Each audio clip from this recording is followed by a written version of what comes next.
something I've realized that really kind of caught me off guard is how many people spend more money on shit than they can afford. And I know that's like a funny thing to say, but it's actually very basic. I'm actually talking about the amount of people that have emailed me in the last 6 months, because I've been on this rant lately of trying to get people to move back in with their parents at 30 and 40. Yeah, I'm hot on this. It's because there's this incredible thing. How many people here own their home? Raise your hands. The people that just raised their hands, 90% of people that own their homes don't use more than 50% of their home. They have 3 extra bedrooms that they don't need. They have a living and dining room and a fucking den and all sorts of shit. The amount of people who live in homes that they've extended themselves financially to afford that don't use half of that home is fascinating. The amount of people who are in debt so they can drive a car that has a logo on it that makes them feel better because that's keeping up with the Joneses or other people's judgment is fascinating to me. What I didn't realize was the fact that 35% of this audience wants their side hustle to be their careers, but the reason they can't is because they can't quit their job because they need their job to pay for dumb shit to impress people they fucking hate.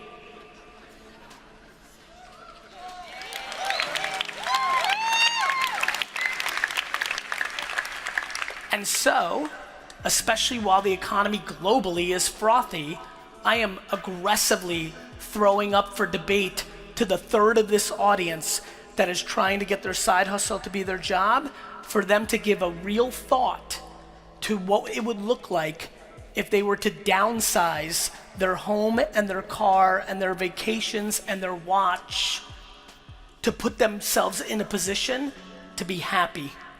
I think over the next decade, as we continue to start really discovering as a human race mental health and happiness, that we are on the pre-dawns of people changing what success looks like. When I really look at the world, and I grew up super humbly. I've spent my 10 years ago career in the explosion of Silicon Valley. I've really been lucky to see all sorts of different things going on. It is super cliche, but absolutely true that the money happiness thing is just a funny thing. People that don't have it think it does bring happiness. People that have it know it's not true. And when you really look at suicide data and things, depression data, it's fascinating who struggles with it. I really do believe as we become dramatically more thoughtful about happiness versus money, that a lot of people are gonna start really looking at the things they amass and how much that is a choker to their happiness. And so what really excites me right now is how frothy the economy is globally. And I know so many of you can take advantage of selling high, positioning yourself to be happy. I think it's a very rogue point of view. It's completely against the propaganda that you see in your Instagram and Facebook feed 24/7. Everybody's pushing all sorts of fancy stuff and fancy trips and fancy things. I genuinely believe that the majority of people here can dramatically put themselves in a happier place if they honestly consider downsizing things that they don't use. So just a random thought that I'm super passionate about. In a world where I'm asking you to create so much content, the fact that so many of you do not create content because you're so bent out of shape by the feedback in the comments section. This has become a remarkable fascination of mine, that people literally aren't living their lives to their happiness or fullest because Sally Pants 36 said that you're ugly or fat.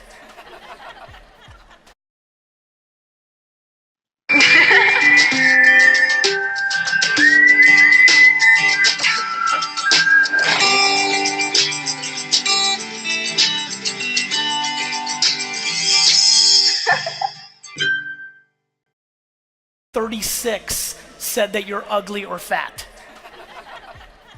People absolutely crippled by the judgment of others without really understanding what it is. Let me say it here right now so there's no confusion. If a human being takes the time out of their day to consume your piece of content, consume it, and then spend time to leave a negative comment to you after consuming your content, think about how shitty that person's life is.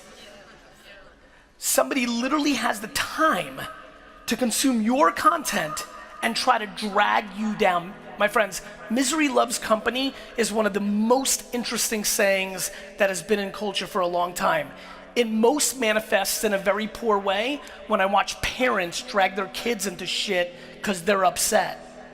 But it's one thing, and I have empathy, a lot of it, when it's your mom and dad dragging you through shit, because that's deep. But when an anonymous person with a fucking icon of a rugby player is dragging you through shit, you have to get into a place where that does not bother you. It makes zero sense. I mean, literally, and I get shit on all the time. You get that many comments, you get shit on. When I see it, it's the only, I mean, I don't feel bad for me. I genuinely feel bad for them. I'm fascinated. I've never in my life taken the time to consume somebody's content and then shit on them. It makes absolutely no sense. So please, if you're one of these individuals, and there are a lot of you in this audience that are not producing content because you're worried about the judgment. You know how many people email me, Gary, but I have to put on makeup. Why? Because your grandma told you when you were 7? But Gary, the lighting, why? You don't like the bags under your eyes? Good news, everybody has bags under their eyes.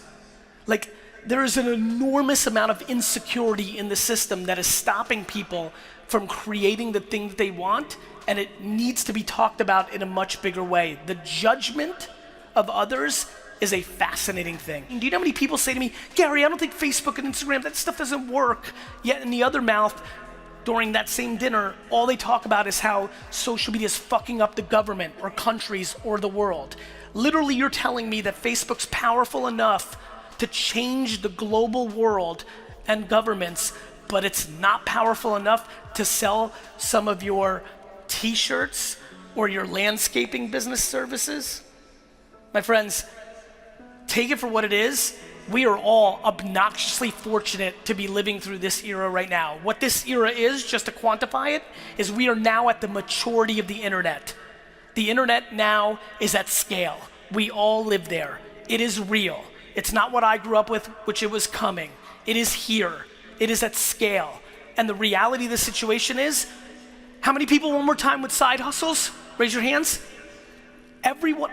Stand up again. Side hustle to turn into your business. I need this because this is the point.